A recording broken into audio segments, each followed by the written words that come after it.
नमस्कार, आप देख रहे हैं चैनल इंडिया छत्तीसगढ़। बढ़ते हैं खबरों की तरफ। बीमा रकम पाने की लालच में बांदे निवासी रानी पठारिया को उसके नाती ने सांप से कटवाकर उसकी हत्या कर दी और दुर्घटना बीमा के लिए आवेदन कर दिया।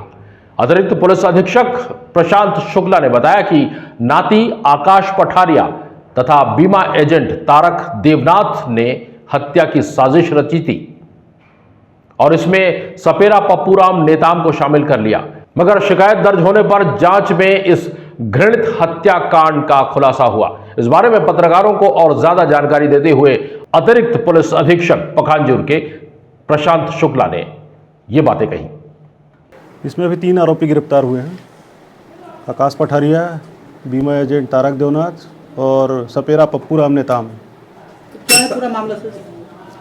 इसमें मामला ये है कि यह स्वर्गीय रानी पठारिया जो बांदे की निवासी थी, उनकी हत्या की साजिश रचकर उनके जीवन बीमा की क्लेम राशि को हड़पने के लिए एक आपराधिक षड्यंत्र किया गया था और सुनियोजित तरीके से उनकी हत्या करवाई दी थी और इसे नॉर्मल सर्पदंश और दुर्घटनावश उनकी मृत्यु होना साबित किया गया था, परंतु यह सपेरे को कॉन्ट्रैक्ट देकर सर्पदंश करवाकर उनकी हत्या की गई थी और अधिक से अधिक बीमा क्लेम राशि इसमें कितना का बीमा लिया गया?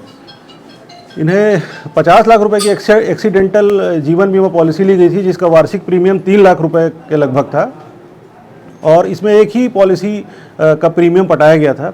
और उस पॉलिसी लेने के 5 महीने के बाद ही उनकी सांप से कटवा कर हत्या करवा दी गई। सर, इसमें जो LIC मैनेजर, उनका क्या भूमिका रही सर? LIC मैनेजर की भूमिका की अभी जांच की जाएगी, अभी आगे इन्वेस्टिगेशन बचा हुआ है। तीनों आरोपी गिरफ्तार हो चुके हैं? 3 आरोपी गिरफ्तार हुए हैं। सर, आरोपी से उस मृतका का क्या संबंध था? आकाश पठारिया की नानी थी, जो मृतका रानी पठारिया थी, वो उसकी नानी थी और उनके हस्बैंड की डेथ हो चुकी थी, इसलिए वो बांदे में अपनी बेटी के घर में रहती थी, आकाश और उसकी माँ के साथ में। सर, कितना महीने पहले की यह घटना है? ये सांप काटने की जो घटना है 2 और 3 मई 2023 के दरमियानी रात की घटना इसे उस समय मार्ग जांच के दौरान बताया गया था, जबकि ये हत्या 2 मई को ही करीब 3-4 बजे के आसपास करा दी गई थी। आरोपी के पास से कितना रुपये बरामद किया गया है?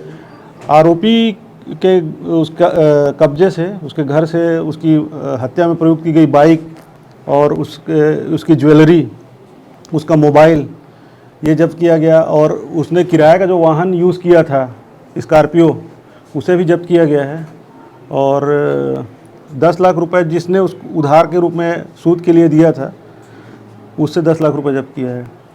सर, उसका नानी का उम्र कितना है? उनके नानी का उम्र ऐसे डॉक्यूमेंट में उनका डेट ऑफ बर्थ 1170 बताया गया है और इस चीज़ का भौतिक सत्यापन भी नहीं किया गया कि देखने में अगर आप फोटो से देखेंगे तो उनकी उम्र कम से कम 65 से 70 वर्ष के बीच दिखती है। सर, खबरें निकल के आ रही कि उसका नानी को कहीं सपोरी से कटवाने लेके गया था। हाँ, ये संबलपुर में सपेरे का जो डेरा था, पप्पूराम नेताम सपेरा वहीं पर था और वहीं ले जाकर किराए की स्कॉर्पियो गाड़ी में बांधे से लेकर गया था और डसवा कर घटना दिनांक को डसवा कर वापस लेके आया था। सर, सपोरे से कुछ लेन देन की भी बात हुई? हाँ, सपेरे को कॉन्ट्रैक्ट दिया गया था, कॉन्ट्रैक्ट की लिंक कराई गई थी और 30,000 रुपये उसको ठेका दिया गया था। 30,000 रुपये में घटना में कुछ और लोग भी सम्मिलित होने की आशंका? हाँ, अभी तो फिलहाल तो 3 लोग गिरफ्तार हुए हैं, लेकिन इसमें और भी लोग शामिल हो सकते हैं। विवेचना के दौरान पता चलेगा इसका।